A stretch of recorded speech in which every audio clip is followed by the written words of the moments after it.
you're into running AI models locally, you've probably seen Pinokio and ComfyUI. One focuses on one-click simplicity, the other on total control. But which AI tool is actually better for you? Let's break it down. So Pinokio is a local AI launcher and manager. Its main goal is to make installing and running AI tools ridiculously easy. With a few clicks, you can install Stable Diffusion, LLM UIs, audio tools, and more without touching the terminal.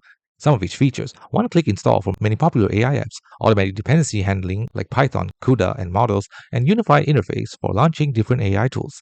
Some of its pros: extremely beginner-friendly, saves time setting up local AI environments, and great for experimenting with many AI tools quickly. However, its limited customization inside each tool, less control over workflows and pipelines, and power users may feel restricted. Pinokio is all about convenience over deep control.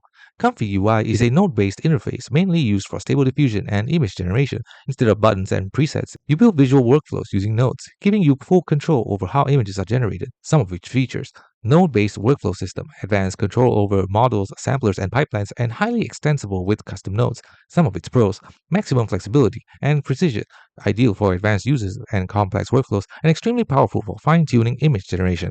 However, it has a steep learning curve, not beginner-friendly, and requires manual setup and understanding of AI pipelines. ComfyUI trades ease of use for power and customization.